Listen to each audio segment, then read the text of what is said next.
नमस्कार दोस्तों, एक बार फिर से स्वागत है आप सभी का हमारे यूट्यूब चैनल एग्ज़ाम रिले में। मैं हूं आपके साथ मनीष कुमार और आज आपको पढ़ाने वाला हूं टेंस में। आज हम आपको दूसरा भाग पढ़ाने वाले जो कि है पास्ट टेंस। कल हमने आपको प्रेजेंट टेंस पढ़ा दिया था। एक बार फिर से मैं बता देता हूँ कि कल हमने आपको टेंस पढ़ाए थे। टेंस कितने प्रकार के होते हैं? टेंस 3 प्रकार के होते हैं, present tense, past tense, future tense. और उसके हमने फिर भाग बताए थे कि उसके कितने कितने भाग होते हैं। तो हमने उसमें बताए थे भाग कि प्रेजेंट टेंस के 4 भाग होते हैं, इसी तरह पास्ट टेंस के होते हैं, इसी तरह फ्यूचर टेंस के होते हैं। प्रेजेंट टेंस के 4 भाग कौन कौन से होते हैं? Present indefinite, present continuous, present perfect और प्रेजेंट परफेक्ट कंटीन्यूअस। इस तरह पास्ट के होते हैं, इस तरह फ्यूचर टेंस के होते हैं। और हमने आपको बताया था प्रेजेंट टेंस क्या होता है। प्रेजेंट टेंस आपको बता दिया था कल हमने। जिसने हमारा वीडियो नहीं देखा है तो वो एक बार जो है हमारा वीडियो देख सकता है और समझ सकता है कि प्रेजेंट टेंस किसे कहते हैं। आज हम आपको पढ़ाने वाले हैं पास्ट टेंस। तो दोस्तों शुरू करते हैं वीडियो। पास्ट टेंस, पहले तो आपको ये पता होना चाहिए पास्ट टेंस की पहचान क्या होती है, हम किस तरह से पहचान सकते हैं पास्ट टेंस को, और ये हमारे लिए क्यों ज़रूरी है। अगर आपको हिंदी से अंग्रेजी बनाना नहीं आता है, आप ट्रांसलेशन नहीं जानते हैं, तो आप हमारे जितने भी वीडियो आने वाले हैं सभी को देखें और ट्रांसलेशन सीखें। वो क्यों? क्योंकि आप हिंदी से अंग्रेजी बना सकते हो। क्योंकि अगर आपने हमारे सारे टेंस सीख लिए जो हमने आपको पढ़ाया है, तो आप हिंदी से अंग्रेजी बहुत आसानी तरीके से बना सकते हैं। और इतना आसान कर देंगे हम आप हिंदी से अंग्रेजी बनाना कि आप जो है किसी भी टेंस को हिंदी से इंग्लिश में ट्रांसलेट कर सकते हैं और इंग्लिश से हिंदी में ट्रांसलेट कर सकते हैं। तो देखिएगा दोस्तों, पास्ट टेंस को हम हिंदी में बोलते हैं भूतकाल। अब इसकी पहचान क्या होती है? पहचान क्या होती है? जिन वाक्यों के अंत में था, थी, थे ये शब्द आएंगे वो पास्ट टेंस के वाक्य कहलाएंगे। ठीक है, जिस भी कोई सा भी वाक्य हो अगर उसमें लास्ट वाला था, थी, थे। अभी मैं हिंदी में इसलिए बता रहा हूँ ताकि आप समझ पाए।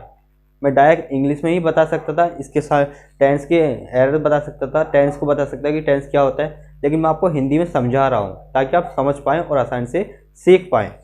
तो पास्ट टेंस क्या होता है? जिन वाक्यों के अंत में था, थी, थे ये शब्द आएंगे वो पास्ट टेंस कहलाता है। अब इसमें एक वचनकर्ता के साथ क्या लगाते हैं, बहुवचनकर्ता के साथ क्या लगाते हैं, ये भी आपको पता होना चाहिए। एक वचनकर्ता कौन कौन होते हैं? ही, सी, इट, दिस, दैट, या किसी का नाम हो गया, ये सब क्या होते हैं? एक वचनकर्ता में होते हैं। और इनके साथ हम क्या बाज का प्रयोग करते हैं। किसका? बाज का प्रयोग करते हैं। इस तरह से बहुवचनकर्ता। अब बहुवचनकर्ता कौन कौन से होते हैं? We, you, they, these, those, या बहुत सी चीज़ें या बहुत सी वस्तुएं जो हैं वो सब क्या होती हैं? बहुवचनकर्ता होती है। और उसके साथ हम हेल्प कौन से लगाते हैं? बर। इसमें 2 हेल्प होती है, बाज और बर। पास्ट टेंस की हेल्प क्या होती है? बाज और बर। ठीक है, ये सहायक क्रिया कहलाती है हमारी पास्ट टेंस की। अब तो इन सब बहुवचनकर्ता के साथ हम क्या लगाते हैं? बर। बचता आई। मैंने आपको कल बता दिया था कि आई का कोई वचन नहीं होता है, ना ही एक वचन ना ही बहुवचन। आई के साथ हम बाज का प्रयोग करते हैं। किसका प्रयोग करते हैं? बाज का प्रयोग करते हैं आई के साथ। और इसका स्ट्रक्चर क्या होता है देखते हैं दोस्तों। स्ट्रक्चर होती है संरचना। टेंस की संरचना मतलब एक तरह से टेंस की रीढ़ की हड्डी क्या होती है? स्ट्रक्चर होती है कि जैसे एक इंसान होता है, इंसान का वैसे ढांचा होता है, उसी तरह जो है टेंस का भी एक ढांचा होता है। सबसे पहले हम टेंस में सब्जेक्ट लगाते हैं, वाजवर लगाते हैं, फिर ऑब्जेक्ट लगाते हैं। ठीक है दोस्तों, सब्जेक्ट, वाजवर, ऑब्जेक्ट। वाक्य देखते हैं। पहला वाक्य, उसके पिता एक अध्यापक थे। उसके पिता एक अध्यापक थे। तो सबसे पहले हमने उसके पिता की लगा दी, हिज फादर। बाज क्यों आया? क्योंकि उसके पिता एक वचन है। क्या है? एक वचन है। पिता को एक ही है तो उसके पिता एक वचन है। His father was a teacher. क्या है? एक अध्यापक थे। His father was a teacher. उसके पिता एक अध्यापक थे। अगला वाक्य देखते हैं, वह अच्छे मूड में था। वह ही हो गया, सब्जेक्ट हो गया हमारा। बाज लगा दिया क्योंकि एक वचन था। He was in a good mood.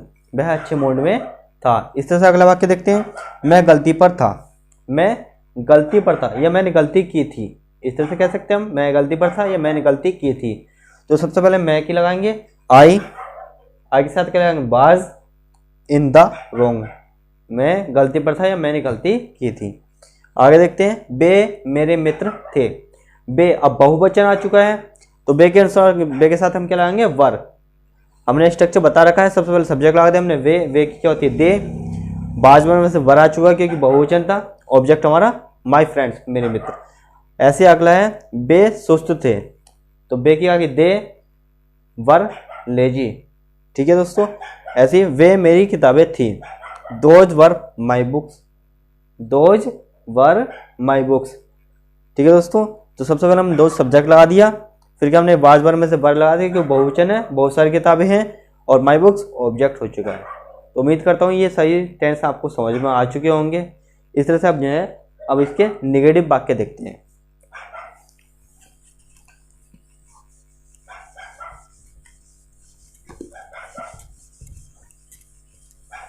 Wait a minute.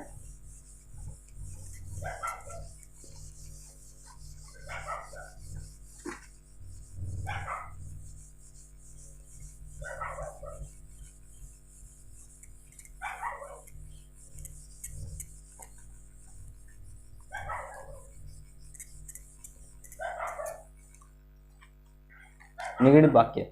अब निगेटिव वाक्यों में हम क्या करेंगे, मैंने कल आपको एक बात बताई थी कि जब भी वाक्य नेगेटिव हो तो वाक्य में नेगेटिव होगा तो हम तीसरे स्थान पे नोट लगाते हैं। कौन से स्थान पे? तीसरे स्थान पे हम क्या लगाते हैं? नोट लगाते हैं। यह बात ध्यान रखना हमेशा कि जब भी वाक्य नेगेटिव होगा हमारा तो हम नोट हमेशा तीसरे स्थान पे लगाएंगे। कौन से स्थान पे? तीसरे स्थान पे।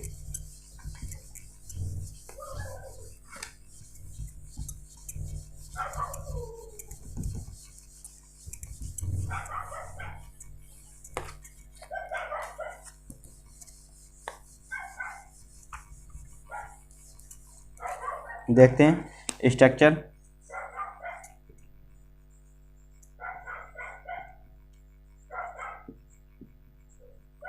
सबसे पहले हम क्या लाएंगे? सब्जेक्ट,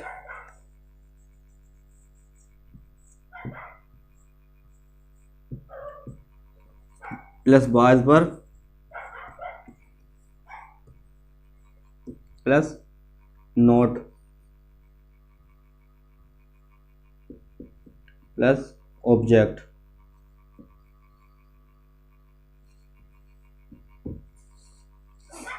बाकी देखते हैं।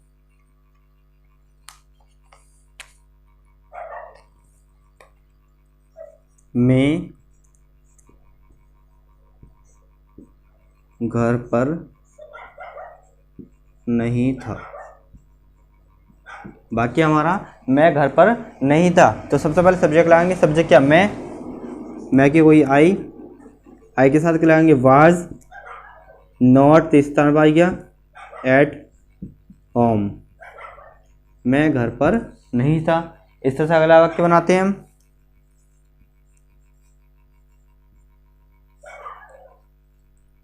सीता उसकी बहन नहीं थी। बाकी हमारा सीता उसकी बहन नहीं थी, तो सबसे पहले सब्जेक्ट लगाएंगे Sita was not his sister.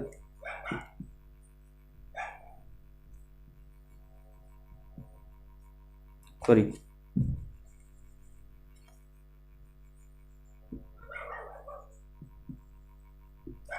Sita was not his sister. हमने क्या किया है? सबसे पहले हमने सब्जेक्ट लगाया है, फिर उसमें हेल्प लगा दी वाज वर्ब में से। एक वचन होगा तो वाज आएगा, बहुवचन होगा तो वर, और आई के साथ तो वाज आना है। फिर आगे तीसरे स्थान पर हमने नोट लगा दिया प्लस ऑब्जेक्ट लगा दिया। इस तरह से आगे देखते हैं। उम्मीद करता हूँ ये वाक्य आपको समझ में आ रहे होंगे। वे मेरे मित्र नहीं थे।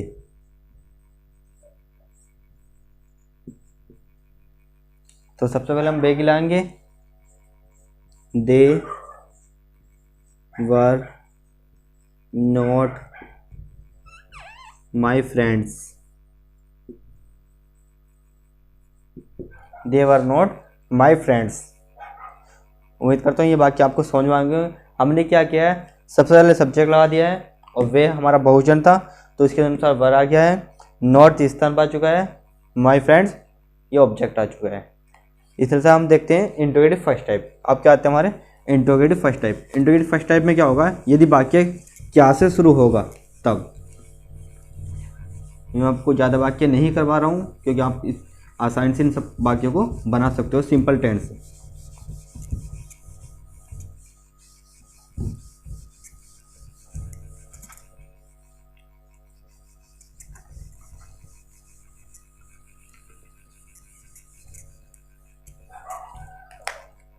इंट्रोगेटिव फर्स्ट टाइप, यदि वाक्य क्या से शुरू होगा तब, वाक्य क्या से शुरू होगा तब हम क्या करेंगे, सबसे पहले हम हेल्प लगा देंगे, help verb plus subject plus object plus question mark. ठीक है, तो देखते हैं वाक्य, क्या तुम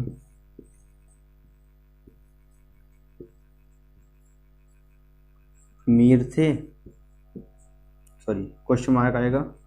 वाक्य हमारा क्या तुम अमीर थे, तो सबसे शुरू में क्या आनी है, हेल्पिंग वर्ब। हेल्पिंग क्या होती है इसकी, बाज वर्ब। अब बाज वर्ब किसके अनुसार आएगी, सब्जेक्ट के अनुसार। सब्जेक्ट हमारा एक वचन होगा तो बाज, बहुवचन होगा तो वर।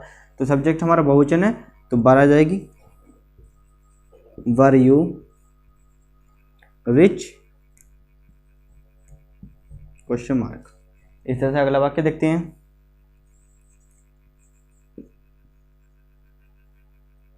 क्या Rahul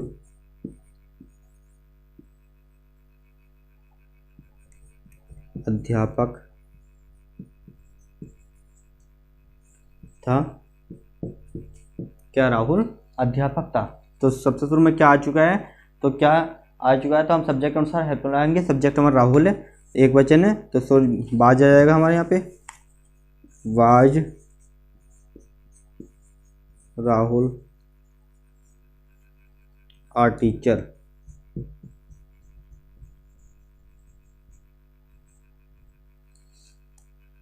was Rahul are teacher, was हमारी हेल्प आ चुकी है, सब्जेक्ट आ चुका है, ऑब्जेक्ट आ चुका है, क्वेश्चन मार्क आ चुका है। इस तरह से अगला वाक्य देखते हैं, क्या वे खिलाड़ी नहीं थे,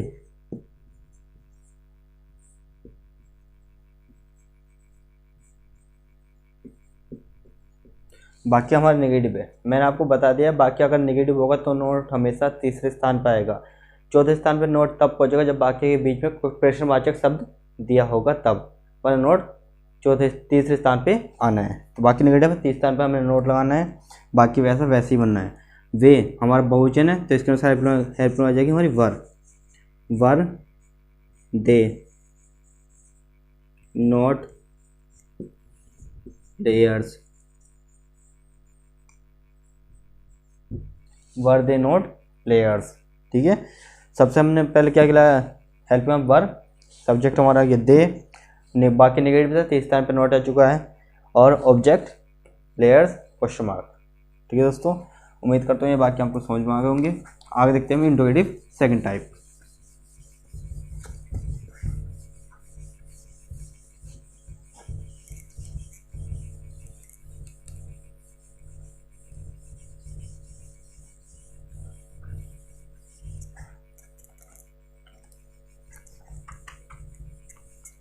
यदि वाक्य के बीच में प्रश्नवाचक शब्द दिया हो तब हम क्या करेंगे, question word plus helping verb plus subject plus object plus question mark. हमने क्या किया, सिर्फ क्वेश्चन वर्ड को बढ़ाया। यदि वाक्य के बीच में प्रश्नवाचक शब्द देंगे तब हम क्या करेंगे, क्वेश्चन वर्ड को शुरू में लगा देंगे, बाकी जो है इंट्रोगेटिव फर्स्ट टाइप का स्ट्रक्चर हो जाएगा। देखते हैं,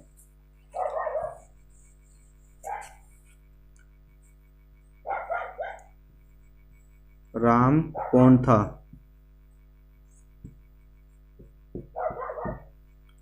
कौन की सबसे पहले आ जाएगी, who was Ram, who was Ram. Sita कहाँ थी, तो सबसे पहले कहाँ की लगा दें हम, वेयर वाज सीता,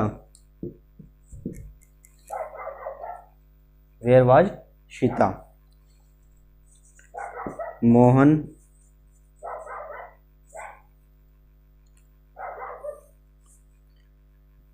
कैसा था।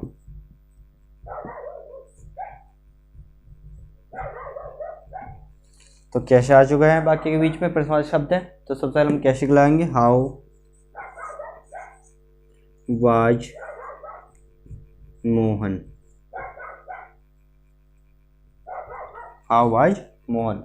अगर इन्हीं वाक्यों में वाक्य अगर नेगेटिव आ गया तो हम क्या करेंगे, हम नोट चौथे स्थान पे पहुंचा देंगे। ठीक है दोस्तों, उम्मीद करते हैं ये वाक्य आपको समझ आए होंगे।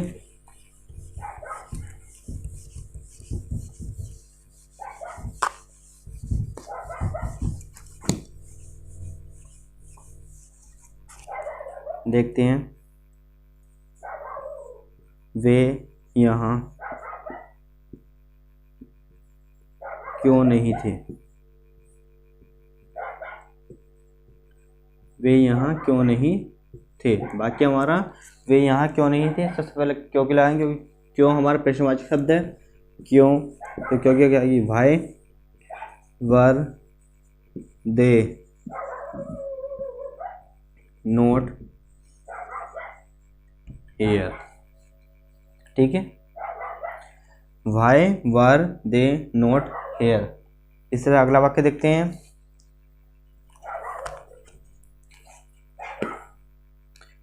यह पुस्तक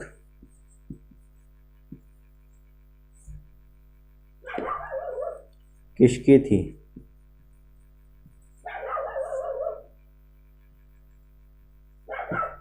वाक्य हमारा यह पुस्तक किसकी थी। तो सबसे पहले किसकी आ जाएगी, whose was this book। whose was this book। अब वाक्य होता है यह पुस्तक किसकी नहीं थी।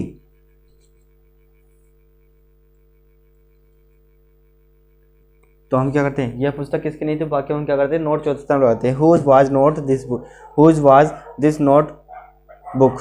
ठीक है, तो हम नोट चौथे स्थान पर लगाते हैं। ये वाक्य हम एक तरीके से और बना सकते हैं, whose book was not this। ठीक है, तो इस तरह से हम वाक्य को बना सकते हैं। आगे देखते हैं दोस्तों,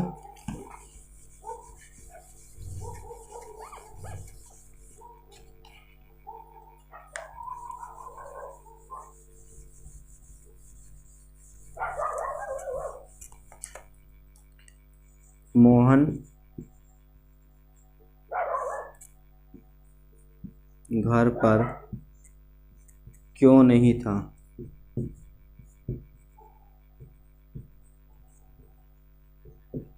बाकी हमारा मोहन घर पर क्यों नहीं था। तो सबसे पहले हम क्यों की लगाएंगे, वाई वाज मोहन